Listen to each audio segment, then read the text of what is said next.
All right, welcome in everybody. It is Tuesday night. You know how we do. Daniel is off tonight, but we got to keep it moving. And tonight we're going to hit the local scene. When we talk about grow the game, had the opportunity to go to a high school baseball game the other night, and it was absolutely electric. We're talking 1,500 to 2,000 people there.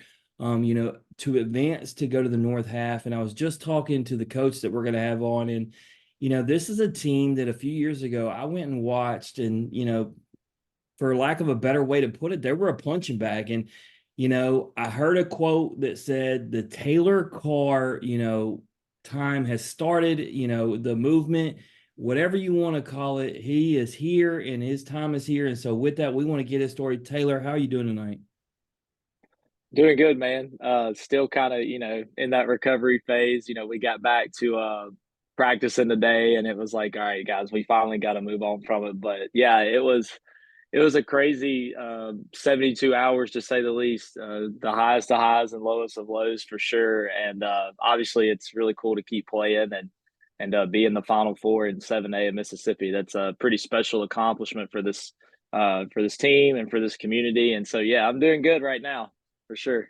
Yeah, I'll say this. We're going to get into all things, Mississippi, your story, Hernando. But I'll say this off the top. I've been telling people this for years, being from here, covering enough guys in college. If you were to break down per capita, I would say North Mississippi probably puts out more baseball talent than anywhere in America. I will boldly claim that because the amount of guys that are going to college and playing ball out of this area is just unreal. And you know what, from your team to the teams that you're playing against, if you go to a high school baseball game around here, you're going to get a quality product. I say it all the time. It's the best $6, $7 that you can spend on a Thursday, Friday night. Yeah, I mean, just in this weekend alone against Lewisburg, not necessarily on the field at one time, but in each dugout combined, I think we were talking 24 to 26 college baseball players. Those are all seniors. And obviously Lewisburg had 16 of them or 17 of them. I can't remember the number, but and then obviously we have a lot too. And so anytime you get two teams together and there's over 20 college baseball players, and that's not including underclassmen. I mean that, and then you're talking 10 minutes apart from each other as well. That's special. And I think it's really cool just to stand there and kind of be a part of it. You kind of stand around and you look around, you're like, holy cow, like this is elite baseball. No matter what level we're talking about. And so it's been pretty cool just to see. And obviously this place, just in the past 15 to 20 years, this county, DeSoto County, has just exploded with talent. And you can go all the way back to them building Snowden Grove and how travel balls come about. And I mean, just the level of play from the time these kids are 7 years old is completely different than what I grew up with. I was kind of the beginnings of travel ball, but not like it is now. So it's really cool to kind of feel like you're at the forefront of watching a shift from baseball in the state, going from the metro always dominated, and it's still elite baseball, don't get me wrong. There's a lot of elite teams in the Jackson area, and then going down to Hattiesburg and Oak Grove and those areas, and then down to the coast. But it's pretty cool to see that areas north of Jackson are finally getting the recognition that they deserve, and there's a lot of talent all the way through. I mean, you've got two teams in high school in 7A and 6A that are playing for a North Half championship. That's pretty cool. You don't see that too often from the same county. Yeah, no doubt. I'll say this though, we had Connor Griffin on here from Jackson Prep, the number one high school baseball player in the Hmm. country. And Yeah. he didn't say anything. He's my boy. He's committed to LSU, but his dad, I sent him a text when I was at the Lewisburg Hernando game the first time around in the regular season. I said, scouting your competition. And he said, hey, look, he said, no offense. He said, they're not ready. And I was like, well, you're in Yeah. the private school area, so but it was fun just to kind of mess with him and talk back. And like you said, he said it in the nicest way he possibly could. But Yeah. that kid is he's special. And Ed Easley was talking to me, and he told me he got to have him for one tournament, and he said what he would have done to have him for every tournament. He said he felt blessed. Oh yeah. But I think about Yeah. that when it Generational goes to the talent. lower half. But that just shows, right? And then you look at, just like I said, before we break into all this, I was talking to my buddies earlier who are from Baton Rouge. Obviously, I'm an LSU fan, talking about Catholic high school, who's number one. Really, if you just go straight shot down, like the Mississippi, Louisiana, because Lewisburg even played them at the start of the season, and a lot of these Mississippi, Yeah. Louisiana, they're scheduling each other best on best. It's just it's so good for high school baseball. But before we get into all that, you brought up Stone Grove. Let's talk music for a second. Everybody want to get a chance to know, who you are. If you were able to see any musician anywhere, Coach, what musician you going to see? Where are you going to see him? Well, in my bio, I'm very people see it on Twitter all the time, and I'm not afraid to tell people I'm one of the biggest Taylor Swift fans around, and I will boldly claim that. And I'm actually getting to go see her in October. It'll be the second time I've seen her, and people can say whatever they want about her. She's a heck of a musician, and she puts on a great show. And yeah, so that's definitely at the top of the list for me at least. And people will be like, "What the heck's wrong with this guy?" But you got So to where would respect you go real to there. see? You're obviously going to see her, but if you could pick anywhere, where Yeah, would you pick? What's the ideal destination? I mean, for her, I think going to see her, like if you could see her like in a New York City or maybe even like overseas, internationally, somewhere like that, where you're probably around different people and different language barriers and everything. I think that would be pretty cool too. But she's not the only one. But if I'm picking one, I'm riding or dying. I'm riding with my girl Taylor for sure. I mean, you're not the only one. I'll tell you, Billy Amick, aka Billy Barrels, from the number one ranked Tennessee team, just a few months ago, I remember pulling the clip. He is all in on Taylor Swift, and he said, as a matter of fact, Yeah, he said the idea that she was dating Travis Kelsey just made him like her as a person even more to add to her music. So he was yeah. because Travis Kelsey was that dude. So yeah, I think there's a lot to say. And then I have a 17-year-old daughter, so I don't have a choice in the matter, right? I'm going to listen to Oh, Taylor, no doubt. and it was a cool, bringing up the Kelsey thing. It was cool to have that because my daughter would never watch football on a normal basis.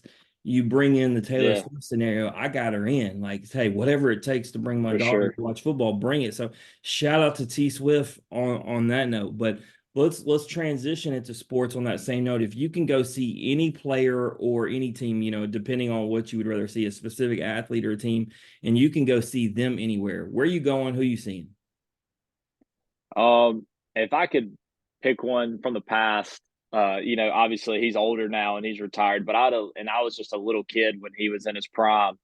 I definitely would have loved to have been a fly on the wall or sit in the rafters to watch MJ in those finals appearances all those years. I'm sure that's said a lot, but like you go back because No, you got I to think of was, I the you got to mean, think of the age we're asking, Coach. We get the LeBrons. We don't get right. the Jordans, and we actually tell them for us because this show was started. We started this show. It wasn't actually talking to athletes and getting their story. We were talking the last dance during COVID. We were just doing this for fun. It ended up breaking out into something much more. But yeah, I'm with you. Yeah. Jordan was everything, but for these younger, guys, it's a lot of you get LeBron's, and if not, you're getting Kobe, right? So it's actually Yeah. a lot of them didn't get to appreciate Jordan. Yeah, and for me, I remember I was an actual really. I know I'm just from small town Mississippi, but I used to get the Sports Illustrated for kids all the time, and you would be so excited to get the posters to put them on the wall. And I can remember one of my first posters was Shaq and Kobe together because I loved basketball as a kid. I wasn't good at it, but I loved it, and I can remember that was kind of where I started watching sports was Atlanta Braves on TBS. You would watch NFL football. You either get the Titans or the Saints as a kid, and then basketball. You would get the games on NBC, especially during like the playoffs and the finals and stuff. And so I grew up with Kobe and I grew up with Shaq, but after watching, The Last Dance and hearing like how Michael just transcended time and he reached into every part of the world from not just sports, but everything outside of that too. I was like, I would have killed to see one game in the finals where like he clinched an NBA championship. I think that would be really cool. Yeah, I went back and watched an episode the other day because I was kind of, feeling reminiscent because it was our 4-year anniversary of this podcast. And like I said, we started on that.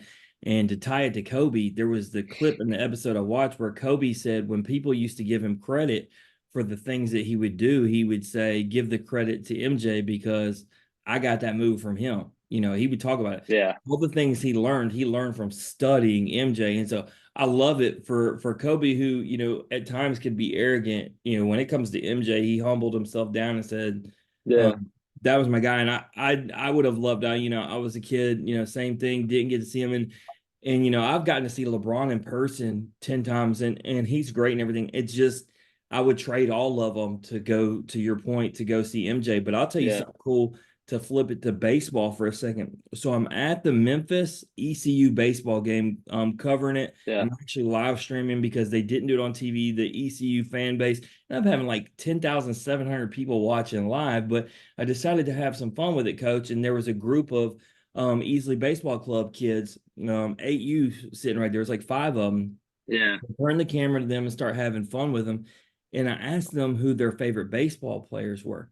Coach, I kid you not, the first kid out the gate, he said Babe Ruth. And I was like, really? And then so then you get a Bryce Harper, which you'd expect. And then you get a Hank Aaron. I'm like, really? All right. And then you get a Bryce Harper, and then you come around, and the last one, Mickey Mantle. And I'm looking at these kids, I'm like, man, where are your parents at so I can shake their hand? Like, we got Yeah. Babe Ruth, Mickey Mantle, and Hank Aaron in this group. Like, Austin Riley is the right answer, being from this area. Obviously, Bryce Harper's, but y'all, the fact that they even know who those guys are, like, I was like, Yeah. Lord, like, and so it was pretty cool. And then, I ended up putting that clip out, and then I got tagged this past weekend. They told me they had gotten second place in their recent tournament. And I asked the kids, like I said, I Yeah. was having fun. I said, what do you need to do better? And they said, we just got to hit better with guys on base. Well, they get first place in this thing I'm tagged in. I'm like, well, clearly they got it done. But it was pretty cool. 8 year Yeah. olds, they were That's not awesome. scared of the camera. But yeah, Mickey Mantle's went out. But Michael Jordan was the guy. I always recommend to these younger people to go back and just watch it. The documentary, like you said, it shows it all. But let's go back for you. Let's go back to the beginning. For those who don't know, where are you from? So I grew up in just small town Mississippi. I grew up in Batesville, Mississippi. My whole life, I went to South Panola High School. Graduated from there in 2013. Pretty Were they much played still baseball. the kings of football when you were there? Oh yeah, oh yeah. I mean, like if I would have played football, like I'd probably would have been like hospitalized like in the first few weeks because I mean they were just absolute, I mean, there was a stretch, NFL what, we're talent talking like about a all the whole players. decade where they just Yeah. were the best, and like nobody wanted anything to do with them.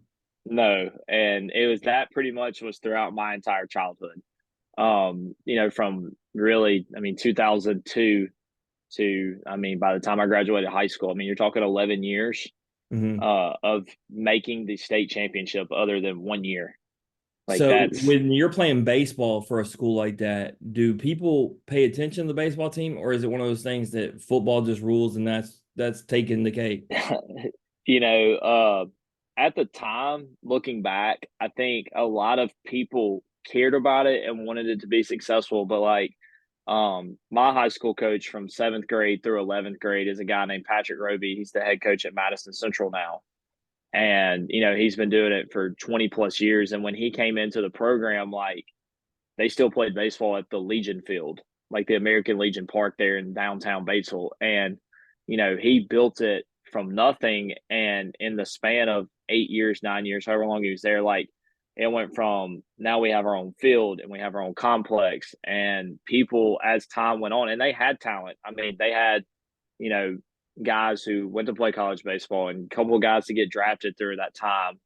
And, that was pretty cool I think for him personally to build it from it's an afterthought to now like people genuinely care about baseball at South Panola. And it started with him and him investing in that program. And that's where he cut his teeth. And so I think I was kind of at the end of that because by that point, people really started to care about it, especially as I got older. Nothing, and no offense to people in Bates or anything like that. Like it's hard to compare baseball there and how it was when I was growing up to what it is now, just because in the last 10 years since I got out of high school, baseball's gotten so much better in Mississippi as a whole. Right. And I think we've kind of seen that transition take place. And yeah, so I think people cared about it. It just took time to get them there. So yeah. Yeah, so I posted that we were recording right now, did a picture, and I got Mississippi State fans in my mentions telling me to make sure to tell you to send your players to Starkville. So just if you got any input, let them know to head Yeah, to Starkville. I graduated from Ole Miss. I've been pretty much been an Ole Miss fan since the day I came out of the womb. But I don't put pressure. Obviously, my kids, the kids that I coach and stuff, they can go wherever they feel like they don't get influence from me. I just try to point them in the right direction, get them with good people, whether it's at the junior college level or D1, or if they, if I ever coach somebody that gets drafted, same thing. Just want to surround them with good people, no matter who that is or what colors they put on. And I've got a kid now that's going to Mississippi State next year, and whenever it comes time, I'll go root for that kid, and he might catch me in a maroon and white hat, maybe a shirt. It might burn my skin when I put it on, but I'll just have to do it for him because I love him. So, I mean, I get knocks all the time. You see, the stuff behind me. You see all the different teams. I'm a Yeah, diehard LSU fan, but we've had 350 guests on the show, and if I go watch them and they're not playing LSU, I will wear the gear. It's no different than yeah, the other night against y'all. I actually wore Ole Miss and off the bench shirt because it's Lewisburg's colors, and I was there to support Stone. So I do that all the time, and I get what you're saying because it feels a little wrong, but ultimately the relationship I have with these players. And so I yeah. said that to double down with what you're saying. But you talk about these kids in the next level, and I think one of the beautiful parts is we can talk about Mississippi State or we can talk about Ole Miss, but you yourself went a different route. And if there's anything that's maybe one of the most overlooked things in the country, it's Mississippi JUCO. I can tell you right now that we Oh have yeah. at least 10 dudes on this show that went the JUCO route and ended up playing pro ball. Yep. Some guys went to the D1 school first and then went backwards and wish they would have started. They got blinded, right? The whole opportunity, but then they get to a Mississippi State and then they never get to touch the field, right? Wishing they would have got. You want those ABs, right? And so Mississippi JUCO Right. is a chance to absolutely thrive. And then whether we're talking about an Ole Miss or Mississippi State, LSU, Auburn, like they're going to pick you up. They're going to see you if you thrive in those environments. So for you, let's talk about it. For those who don't know, where did you play ball? So I went to Jones County Junior College. It's in Ellisville, Mississippi, and at that time, Christian Ostrander, the head coach at USM now, he was our head coach, and um, I think I'd kind of, made my decision at the time going in the spring of my senior year. It was really late for me. Like I'd had Northeast knocking, and then they kind of backed out kind of right before the season started. And so I didn't really have any looks. Like we're talking mid February, late February. And I'm just like, all right, I'm just going to go Ole Miss, be a college student. It is what it is. It's just not going to work out. And then I played well at the Mid Mississippi Classic in Jackson's, just a tournament at the beginning of the year, and we went down there and played. And Jones saw me and offered me a walk on spot, and it was the funnest 2 years of baseball from a playing standpoint that I ever had. And the first question you always get from kids is like, "Well, how much did you play, or how hard did you throw?" And I'm the first to tell them like, I didn't throw hard at all. And Hmm. in 2 years, I played 4 1/3 innings. I got hurt my freshman year. I already wasn't as good as people that were on the team for sure. And it just it didn't work out from a playing standpoint as far as innings and stuff. But like the amount of knowledge, because I always had a slight idea that I wanted to go into coaching. And when you get around people like Christian Ostrander and you're just listening to them every single day, you're like, holy cow, like this dude is like awesome. Like he's one of the best, like he's one of the best coaches I ever had. And, he poured into me. I didn't realize that at the time as a 19-year-old, 20-year-old kid, but like he poured into me as a human. And the things that I teach now, 9, 10 years later, was the stuff that I was learning back then, and I didn't even realize it. And so, just going there, and at the end of the day, like I went to at the time the number one junior college team in not just the state but in the country for the majority of my freshman year. Again, with really talented people that got drafted, people went to play D1, and I can at least sleep, put my head on the pillow, and know I competed with the best. It wasn't, It wasn't, exactly what I wanted to be from a playing standpoint, but like I still have relationships with guys all throughout, from those 2 years. And like now, 9 years later, I can pick up the phone and pretty much in every JUCO, there's somebody that I know that I can say, hey, you need to come look at this kid. And it's either I played with them, played against them in the summer, or even coached against them in high school early, a couple of years ago, a few years ago. So like it's so much more than just, and people don't realize it, but like it's so much more than just going and playing, and it's about those relationships that you forge and treating people right and doing that. And then you never know, in 5 years later you might call a coach and it's a guy you played against and he remembers you and you build that connection. All of a sudden he's offering one of your kids. And Right. Mississippi JUCO is so good. Like people, I always tell our kids, because I've got 4 kids right now that are going to Northwest, and I've got another, or 3 kids are going to Northwest, and another one that's going to Jones. And like, go watch JUCO baseball. It Yeah. is elite baseball at its finest. The speed of the game is so fast. It's crisp. Like it's high level baseball. To me, I compare it to, it's like watching Lewisburg and Hernando play on a Saturday night. Maybe not from an environment standpoint, but the skill of baseball, it's like that on steroids every single time they play. Yeah, Just I the mean, amount of an talent that's example out there. because you're an Ole Miss fan. The 2022 team had specifically because they were all on here. There were 6 different JUCO products that were on the team. Specifically, your most outstanding player of the College World Series, Dylan DeLucia, came from Northwest Florida State as a JUCO, going all the way down to Right. UW Northwest. Hayden Leatherwood and Ben Van Cleve came from there. You had a bunch of guys that were on that team that played JUCO and worked their way up, and so that really solidifies your point. And then you talk about the camaraderie and then even life lessons, right? Like, so I try to tell people Tony Vitello is my favorite coach, even though I'm not a Tennessee fan. They talk about his antics on the field, but when I've interviewed 30 plus of his players, I go to different functions. He teaches about life more than any coach that I know in baseball, right? He is all about talking to them about their school, their family, their relationships, not just baseball. And those are the kind of things you can pick up when you're a part of a team, like you said.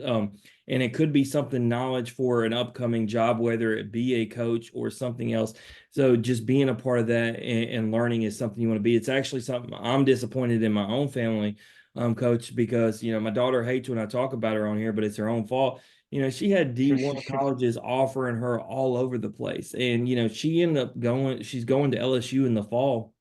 And everybody's like, "Oh, I bet you're so stoked." I'm like, "No, I mean, she had a full offer to UT Martin to play soccer, and she Yeah. forgoes playing soccer because she wants to go to LSU. That's not what I wanted."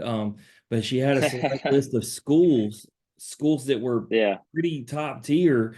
And when none of them came calling, she just decided she wasn't going to play soccer. And it's like, what did we play all this club and travel and spend all this money for? Yeah.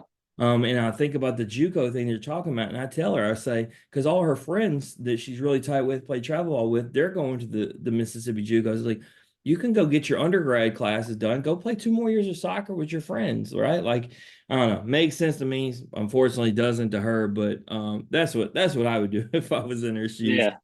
But But let's, people don't realize that you go to JUCO, and like you're in this small town, the smallest of small town, with like, a few red lights, and the locals just love the place. So, and like you just don't, at the time you're like, why am I going to this place? But then you look back in 2 years and you're like, dang, I wish I had 2 more there.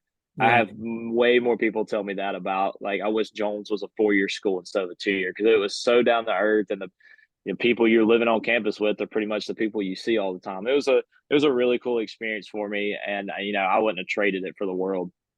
Yeah, no doubt. I mean, just an opportunity to play, as we know, at a kids game, right? And just extend that out and have as much fun as Yeah. you can. But let's talk about it. So you end up playing there, you don't know what your future is going to be, so how is it you get into coaching? I kind of, by the end of my sophomore year, there was like a 2 or 3 month stretch there where I was like, man, I don't even want to do baseball anymore. Like, I don't like this thing anymore. Like, I just felt like I had worked so hard, and and it wasn't, anybody but my own. Like, I had opportunities to play and I just didn't get it done. But I was just frustrated with it. I was like, I've poured everything into this and it's just over, just like that. Like, it's just done. And so I think there was like a 2 or 3 month stretch where I was like, you know what, like I'm gonna get done with this. I wanted to go to like meteorology school or something like that. Like I want to go be a weatherman, seriously. And I was, Hey, a and then weatherman and a like bad job, they predict wrong all the time and still get paid. that's Like, right, and people still watch them, and but then I remember like my junior year at Ole Miss, I ended up going to Ole Miss. I was like, I'm just going to do education. I'm just going to stay with coaching. And I remember there was like a year there, my junior year, like I wasn't involved in baseball. It'd been the first time since I was 5 years old that I wasn't involved in any sport, nothing, involved with a team really. And by like the beginning of my senior year of college, I was like, holy cow, I miss this so much. mm, Like I got to get back into it. And then I ended up a guy who coached me my senior year. His name's Justin Reed. He coached me my senior year at South Panola, and he coached in 2014 and 15 there. And then he got the Tupelo job for baseball, and I was like, that's a heck of a connection. I mean, me and him were really tight. I consider him one of, my mentors and a guy that like has poured into me since I met him my senior year. And, you know, I was like, hey, if I come student teach there, can I, volunteer to assist? And he was like, yeah, man, like we'll for sure do it. And then so I go spring semester 2017. I go and volunteer assistant with them. So I'm working for free every day. mhm. And basically, like he was like, when I say like him and his family were so kind, like they literally were letting me live at his house 3 or 4 nights a week during the year. So I wouldn't have to drive to Oxford every night. Nice. And I was living with them basically and trying to finish my degree and coaching. And then we ended up winning a state championship in year one of ever coaching. We won it in 6A. We beat Gulfport in 2017, and then I ended up staying there and continued to coach. And then as I got a permanent job there for 2018 and stayed on as a volunteer, and it just kind of took off from there. And it was really cool because like uh, guys that I have on my staff now, our hitting coach, Ray Sandroni, is the guy who coached in the third base box. Like he was a senior on that 2017 state championship team. Nice. And when I found out he was going to coach, like I remember talking to him as a kid. And, I jokingly said to him, like, oh, you're going to coach? Oh, well, if it comes about, I'm going to hire you one day. And then I kid you not, we come back, 6 years later, and I ended up hiring him. And so it was really cool. And just the amount of people I've met along the way, man, like So how long it's were awesome. you at Tupelo? So I For bounced around one. a little bit. I was at Tupelo as a volunteer, 2017 as a student volunteer, and then as a just regular volunteer assistant, I was a teacher there in 2018. Okay, because I was trying to figure out, yeah, I didn't know if you were there just a couple, would have been 3 years ago now. The best high school baseball game duel I've ever seen. Brady Tiger is like a little Like brother to Hunter me. Elliott, Him and Hunter Brady Elliott. Tiger, Hunter Elliott. Yeah, and Hunter Elliott's a two-time guest of the show, but I told Brady on this show after we had Brady's been on here 4 times, Hunter's been on here three. I told Brady though after that matchup, I said, "Who do you think was better?" And he was like, "Me," and I was like, "No, you weren't." I was like, you had the no hitter, you had 14 Ks, but I said it's cool to throw. This is where I had like a life lesson for him. I say it's cool to throw 97, 98 miles an hour, but you had 7 full counts in that game.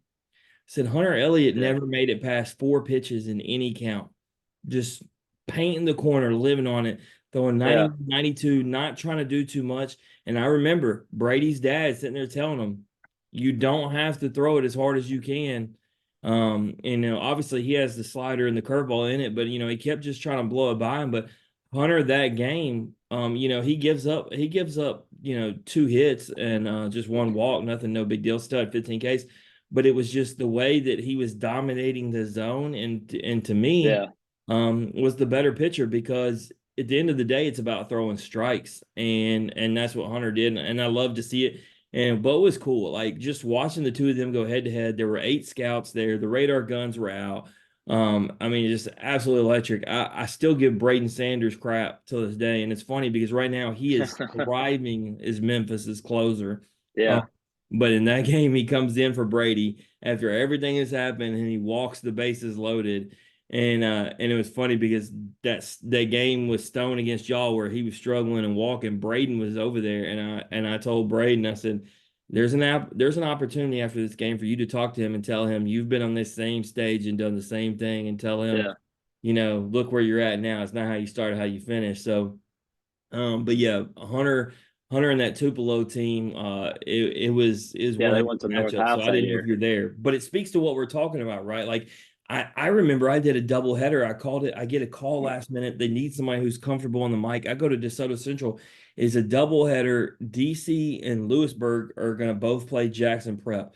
You got Riley Maddox and Mason Nichols both on the mound. The two games for Jackson Prep, who are both at Ole Miss right now. Actually, your Friday and Sunday starters. You have Yeah. Brady Tiger, who's at Arkansas, and then you have Bradley Lofton, who's at Mississippi State.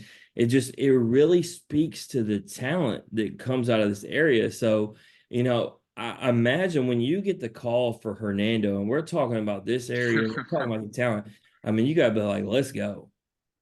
Yeah, pretty much. So I made a couple quick pit stops along the way. I went to after I left Tupelo, I went to Clinton for a year, and it was cool. Like I enjoyed it. It just didn't work out for me professionally. And then I went to a school that a lot of people wouldn't know about at the time, a place called Pass Christian on the coast, Hmm. and it's a 4A school down there, and kind of helped the guy who's still there now kind of build something special there. Like they've been, a place that didn't care about athletics almost at all, and they're thriving now as a baseball school and football school, and just to be a small part of that was pretty special. And then I came back and I was the pitching coach at Lafayette just down the road in Oxford for 2 years, and then just one day out of the blue.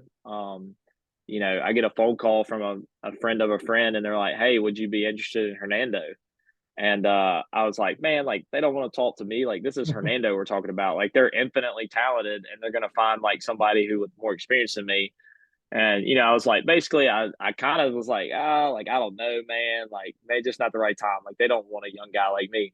Get the same call 4 hours later. It's like, hey, would you be interested? And I'm like, okay, let me start calling my people and my, like, hey, would you take this job? Would you be interested in the job? And I was like, by the end of the night, I'm like, yeah, let's do this thing. And so I went for an interview shortly thereafter, and then just went in just as honest as I could be, and just kind of told them what I saw the vision of it as a program, and it's a place that's always been really talented across the board. I mean, they spit out people left and right, but when you're competing with DeSoto Central and Lewisburg every year, that's a tall order, and it takes special people to get in that and have success with it. And obviously, like Hernando has not, has always played kind of second fiddle to those two schools, and I'm not afraid to tell people that because it's true. The numbers show for themselves. And then to come in as an outsider and to be a young guy, and this is my first head coaching job as a 28 now 29-year-old guy at this level with this team. It was like, all right, boys, like we're gonna see what we're made of or not. And then to go, I could never sit here and say and point it at me. Like our kids are great. We have great kids. We have great parents and support system, and so many people in the community care about this school and this program. And what you saw on Saturday night was a picture that I tried to paint back in June when I interviewed. Like this is a place where you can have special baseball moments, um, and you can have them more than one time. It's not a flash in the pan kind of deal. You can be like Lewisburg and DeSoto Central, but be your own version of it. I Right. think for so long Hernando's tried to reach and be a Lewisburg or be a DC, and like no, let's be Hernando, let's be ourselves. And I think that's good enough to compete with these schools. And obviously we're all right down the road and competing for the same goal every year. But to be in that moment and to see it come to fruition was really, really special and validation for me, because I think a lot of people when Hernando hired me was like, who is this guy? And that's fine. Like I get it. Like I would have said the same thing, like, who the heck is this guy? Well, it's like you said, And it's I'm the not a young thing, right? You got a bunch of old dudes. right. Yeah, and I look now. I got a bunch of old friends and a lot of guys who have poured into me, and they've been great. But to have just this opportunity presented to me, some of the best advice I get from those old guys are like, just don't mess it up, man. You got a really good team. And then just don't try to do too much. Make sure the bus has got diesel in it and not gas, and you'll be good to go. And just to give people a different perspective of what Hernando baseball can be. And then like I literally I tried to last a couple nights ago. We're in the sixth or seventh. Like it's late. I think it was the seventh because we had taken the lead. I tried to just for like 2 seconds, just look around, just to kind of soak it in, and then get right back to it, and just to see people's faces and how like this was years of getting to this point, and to see it come to fruition, and then obviously for it the way it turned out, like it was so special, not just for me personally for validation, like, hey, I'm in the right place at the right time, but it's validation for all those kids and the program and the community. Like we're moving in the right direction for what we want to be as a baseball program, not just this year as a flash, but consistently in DeSoto County from here on out. Yeah, so I mean, first, starting on what you were talking about, it's important. It's important to know what's happened over the last few years. Like I said, I've only been to two Hernando games prior to these two this year, and I told you the one was where DC beat them 18-0. That was 2019, and then I went to Lewisburg playing them in 2021 at Lewisburg, and it was similar to the same deal. I went and saw Yeah. Reed Flanagan, who was a guest of our show. He was really on our show more for football and what he was doing with Hernando, but he played baseball too. And so it's important to know that, that was just a few years ago. You're absolutely getting run ruled like that. And to be here and you downplay and say it's the talent, that is something to do with it. But culture change is meaningful. I mentioned Tony Vitello earlier, and I also talked about his youth and his energy. That's why I think as you tell me that it's meaningful, because the way a lot of these guys respond today, it's not the old school way, not the way I grew up on it. It's younger. Yeah. It's the energy you had after y'all won, right? Being electric on the field. I'm sure there's a lot of people who sat there and thought negative of you and like, look at this guy embarrassing himself. But your crowd was feeding off that. And to talk about in game, you were talking about what it did, that crowd was into it. Even the "you can't do that" chant. Like, I mean, the Hernando crowd Yeah. was completely into it. The only issue I have, you're talking about when you had to take the lead. I was behind home plate recording everything. I documented everything. And I hate that it, not saying one way or the other. I have the video. I don't see the catcher's interference personally. Yeah. I know the umpire Jeff Tart. My issue in that moment, did it, because it was a foul ball, right? It didn't affect the play.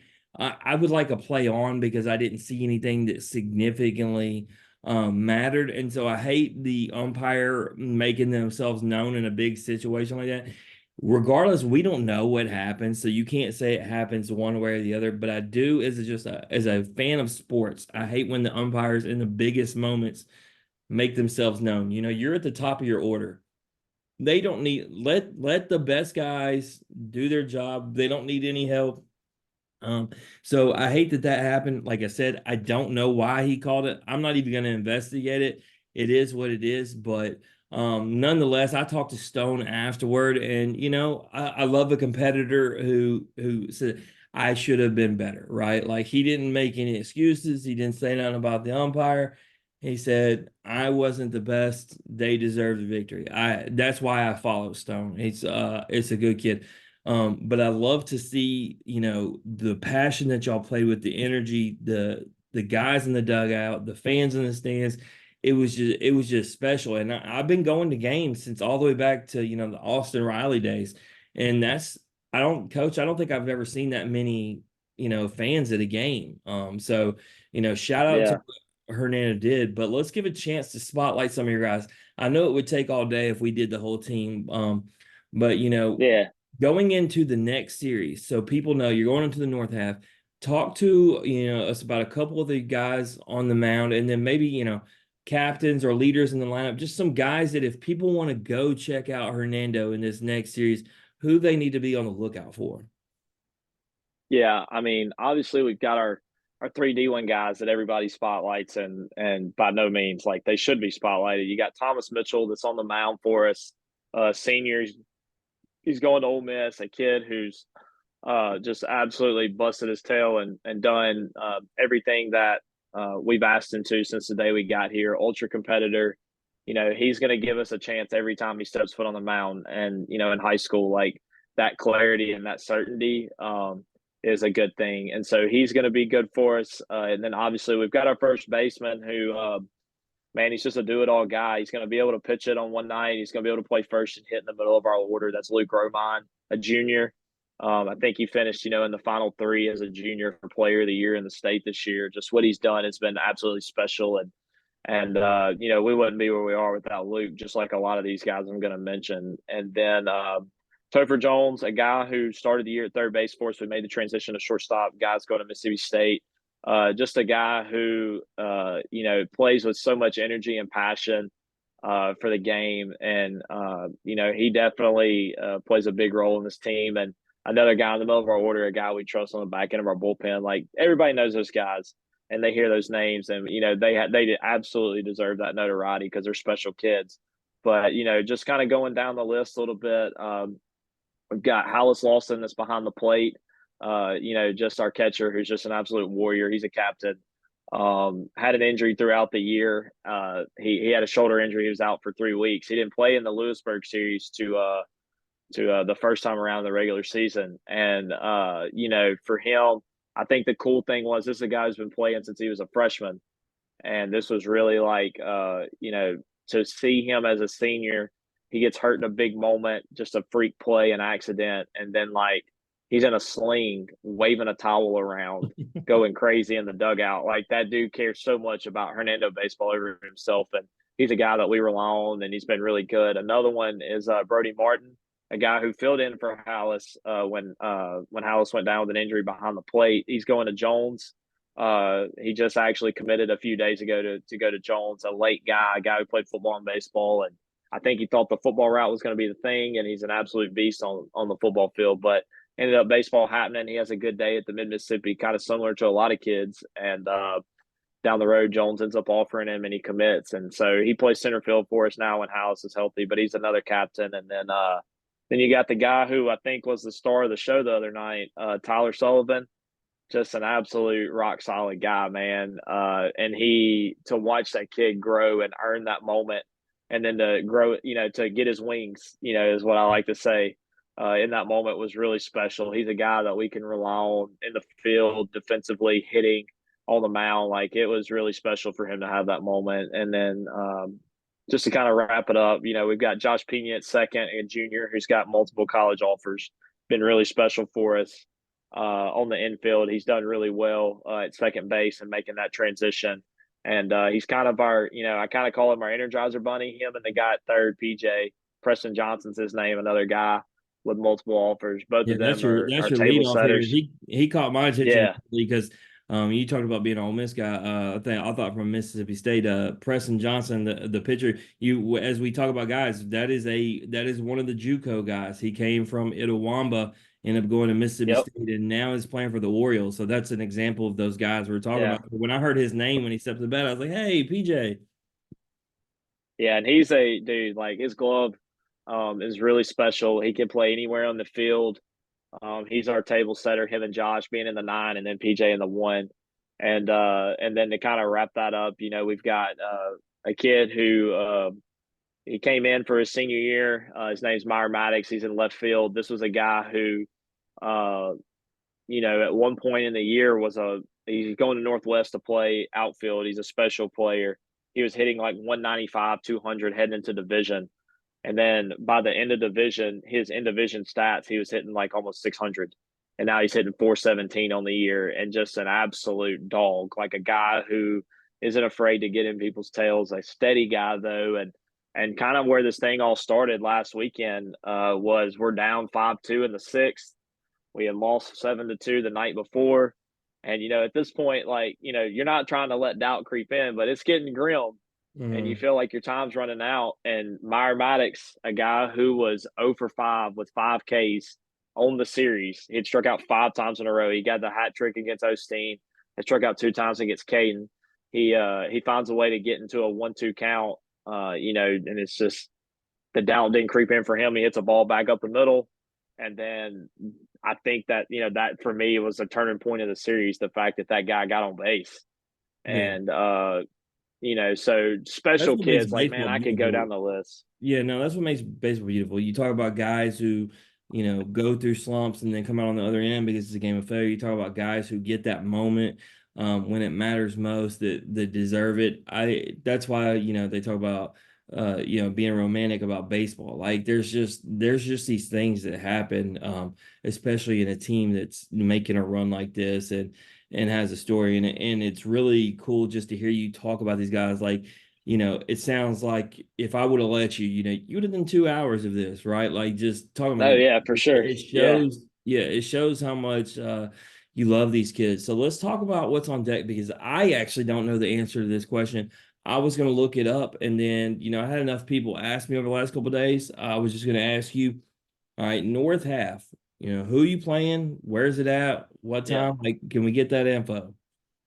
Oh yeah, we're gonna play the Oxford Chargers, a team that was in our division. They won game two last night against Madison Central, in extras. And, I have nothing but respect for them. We played them twice in the regular season, was very fortunate to come out on the winning end of that twice. But, in baseball, like what you did in the regular season now, like it doesn't mean anything.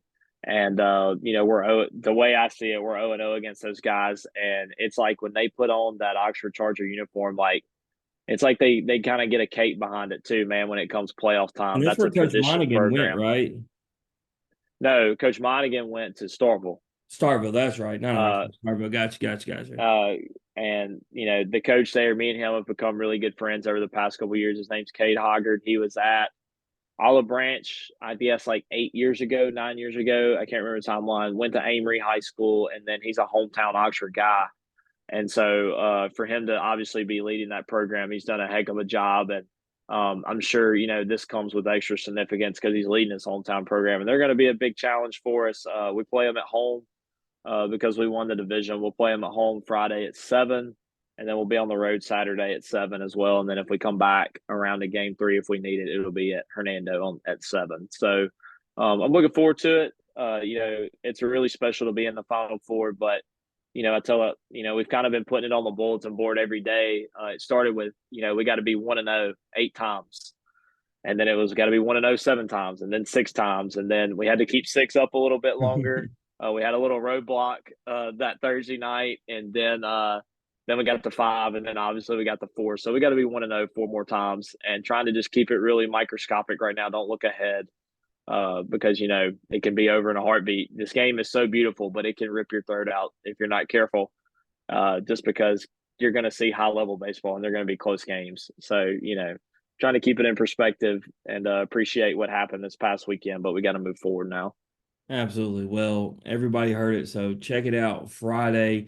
You can go out there to Hernando. Man, let's have that same scene. I'm going to be in South Carolina, but I will tell you this, Coach. If y'all do have to come back home for a game 3 rubber match, I will be back for then. Obviously, I hope you get it done in 2 games and you're not sweating Yeah. through game 3. But I will make my promise right here and now that if y'all do have a game 3, I'll be there. But let's try to, for those who listening who may have seen the video I put out, if not, check it out.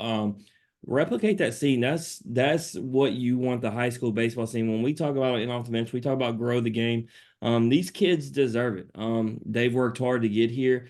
Go out and support them. If I tell my daughter this all the time, Coach. Like she's like, I'm not big into baseball. I'm like, talking about DC because she goes to DC. I'm like, just go to Yeah. the games anyway. I was like, look, when I played football, we used to sell out every game. We weren't even good, but we sold out every game because it was just where you went. I was like, go and support. And even if you don't care about football, just be there, hang out, like make that.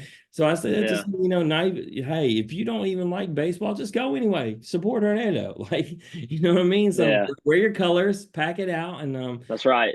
and be there. So, It was yeah, just to kind of wrap that up, I remember, when we were talking in the interview, 10 months ago now or 11 months, I guess, I told him, you don't want Hernando baseball. This is just me. You don't want it to be just a game that we play on the field and it's done. Like when we are trying to appeal to people to come, like it has to be an experience. It has to be a moment that they're like, I want to come back. And with the amount of kids and the amount of people that are in this area, like it could be because of that experience that maybe years down the road they decide to move their kid to Hernando. Like everything, and you know, I hate to bring that up, but everything that we do has a ripple effect, and it could be years down the road that you get a kid that could be a good player or whatever because of an experience they had when they were 10 years old. You just Right. never know. So every time that we try to host a game and have a product, we want it to be special for people that are there. And you know, and so just to have that experience mindset, I think, has helped a lot for us as a program. That this is just not just your regular old high school game. Like you go to Hernando, like it's going to be not just fun and entertaining, but you're going to have, you know, good services and be able to you know, communicate with people and get around and all the things that you could think of at a high school experience. And like you said, you're getting a steal for your money. And so There ain't nothing you else know, you I can hope find to that do people. on a Friday night, coach, for $7. That's right, man. We're small town Mississippi, man. You know, and we represent our communities well. That's what's really cool. It doesn't matter if you're from, if you go to Lewisburg or DC, Hernando, or wherever. Like, when you have those high school experiences, like they're still special. And you know, I hope people come. I hope people come and support. You know, the what was special. You know, Saturday night was really special, but you know, we want it to be even more coming into this week. And so, because we're trying to obviously do more than just win one game. You know, we're trying to win the next four. And so, thank you for letting me be on and kind of broadcast what we're doing as a program. I hope you know, I hope people listen and tune in to what we're doing. And you know, I hope we get to talk again soon down the road. Oh yeah, no doubt. Well, before I let you go, man, got to play a game we play with every guest called This or That. We got to Okay. have the lighthearted side. So This or That is brought to you All by our right. sponsor, Chinook Seedery, 8 flavors mild to wild. As a matter of fact, coach, they were in the Lewisburg dugout because Stone hit me up and came to get Yeah. a box beforehand. So maybe need to get Hernando a box to Might need those to eight do that, man. flavors. But very simple. You pick one or the other. Can't say neither, can't say both. So start simple. Would you rather grill out Okay. or go out to eat? Did you say grow out? Grill out, like grill out in the backyard or go out Grill to out? eat. Oh, grill out for sure. Grill out for sure. I'm a cooking guy, man. Cooking guy. Well, and it shows the difference, right? We've been talking about the age thing. These young cats all say they want to go out to eat. Man, it's grill out always, right? But Dude, if you they always can, want to go you out to light eat. that thing up.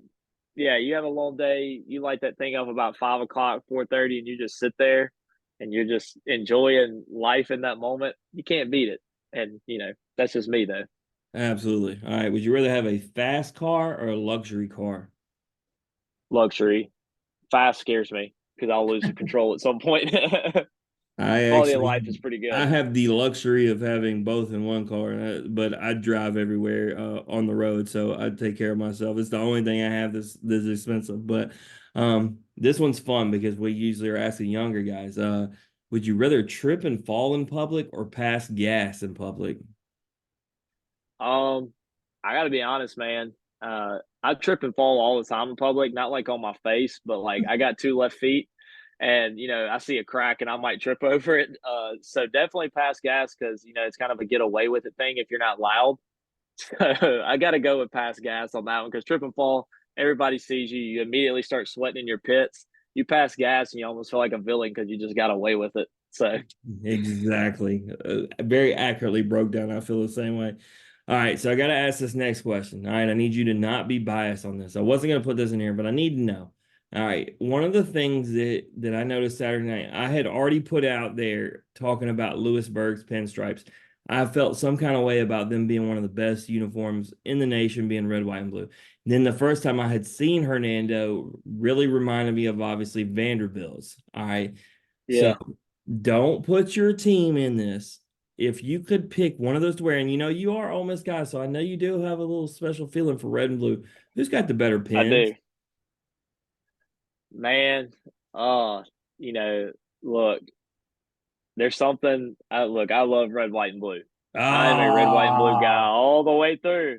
I am. I am to the day I die, and everybody knows it. But there's something about putting on that all black and a good look.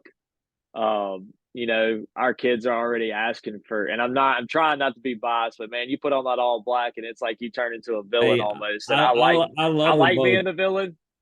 I love them But both, yeah, but I I'll tell love you them what I both, man. don't It was a like. good uni matchup. I tell you what I don't like is an LSU guy, and I'm glad we don't have these. Those purple pins by DC are too much. Dude. I don't know, an Yeah, all and Coach purple Lewis always uniform. talks about him, man.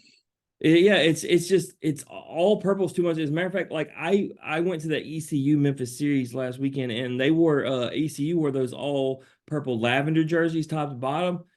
You didn't like him? Purple's just a color you can't do both. You just can't. Single on single. See, Yeah. I'm pretty much.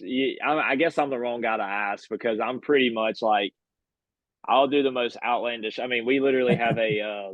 Everybody calls it a Savannah banana jersey. It's a different shade of yellow, but we have it all gold and we wear it frequently. And I brought that in this year because I mean everybody will say I'm pretty flashy, and so I'll I had tell to leave you, my mark Coach. a little bit.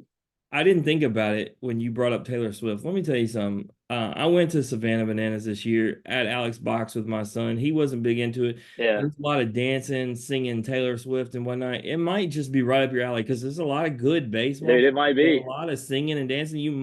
That might be your jam. It might be, man. I mean, maybe I'm in the. Maybe I need to go coach those guys. Maybe they can coach me. Hey, they're it's funny. People wonder if they're actually good at baseball. They're actually Oh, they ridiculous. are. Yeah, they're To all be able to do ex-college or all of even pro that and players. play baseball, yeah, to be able to do all that and be able to like throw it at the level that they do and hit it, like you got to give props there. Yeah, their main trick guy is actually number one on our charts, David Meadows. He's the one that does the backflips in center field. You do a Yeah, backflip and catch a ball in center field on the fly. It's something. But it's um, impressive. let me ask you: would you rather listen to sports radio and sports podcasts? And you don't have to say sports podcast for wrong because I'm gonna tell you right now, I'm a sports radio guy. Yeah, pretty much the crazy part is like I do both on a daily basis. But if I'm picking one, I got to go podcast because I can do it to my interests a little bit better. Exactly. Like That's what if my you do host sports does. radio, yeah, if you do sports radio, like it's cool. I think if you were like in a big city and you got to listen to like, sports talk radio in New York every day or Philadelphia or whatever, but like I can just turn on a podcast and listen to exactly what I want to hear. So I guess it's a little more Exactly. And tailored to one what of you the want to things I listen do to. listen to Memphis sports radio every day. One of the things that my host Daniel says his problem is, and he's right about it. And they talk about the same topic throughout the day. So you have five different shows, and now hammer the same topic. And so They're by all the talking time about the it's the same end of thing. the day, yeah, so like you said, you do the podcast, you can just listen to your specific topic. But last one, we'll get you out here. It's the money question. We're usually asking players, so it's fun to ask a coach. So I ask you, coach, I will give you a briefcase. Okay. $1 million cash, or your team can win the state championship. What are you taking? Man, I know you a million $1 million would be nice. Don't get me wrong. But I can't. I think like if my kids hear this, they'll be like, "Coach, you should have taken the Look, million I'm gonna tell dollars." you. But Look, I'm gonna tell man, you. You can't go wrong on saying the championship. Not only do most people say that, Paul Skeens came on here after he won the draft, and we reformulated the question. We said he had to give up his yeah, number one pick and his $9 million signing bonus or his national championship. And he said he'd give the pick and the money back, and he wants his championship. And I know Paul very well. He's a three-time guest. He meant it. And so if that guy's willing to give up the money, I believe yeah, anybody like, about winning a championship because the memories that come with it, like you talk about those kids, yep. I want you listen to the joy.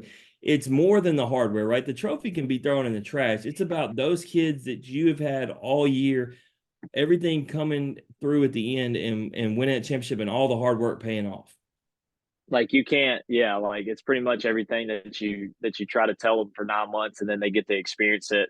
You can't replicate it. You can't try to sell that in a store. Like, and it's like I've been telling them all year. Like I told them today at practice, like 1 through 7A, there's 32 teams that are still practicing, or 28 teams that are still practicing. Excuse me, and we're one of four in 7A. Like everybody else is, doing their memories post and talking about what's ahead in trouts and stuff. Like we're still doing this thing, and so don't take it for granted because it can be over quick. And I told them, back in January, I want our tears to be happy tears. I don't want to do all that sad stuff in the outfield because that sucks, and I've been a part of that way more, than the happy tears. And so we're really close to achieving what we came here to do, and it might be in year one, but I'm very fortunate to play a small part in that. I have special kids who, I'm very thankful the school district and the school itself let me lead them because it's been really special for me, and they've made me better. So yeah. Absolutely. Well, we're going to get off here. We actually got Colby Branch from Georgia coming on next. But before we do, want to give you a chance to, you've already told when the next game and time is. Is there anything, whether it's, maybe family you want to shout out, you shout out team, but anything that you got left that you've missed at this point, you want to plug or promote, Coach, before you jump off here? Yeah, man, just we're a school that's obviously we're growing and we might be competing with the Soda Centrals and the Lewisburgs, but we can build our own version of that. There's always a battle for kids. It's kind of not spoken of, but there's always a battle for kids in this county.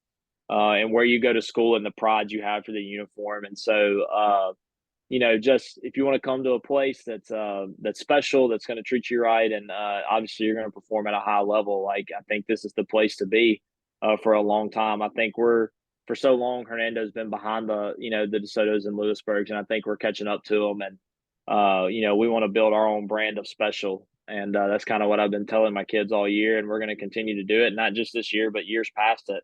And just thank you to everybody who made this happen, all of our parents and the administration, and down to the people who clean our bathrooms and everything in between. Man, like it takes an army to run a program. And my two assistants that I've got, Ray Sandroni and Colt Smith, like they've been with me every bit of the day, and I guarantee you that it's probably more difficult to take care of me than anything else, and they do a phenomenal job of it and keep me in line.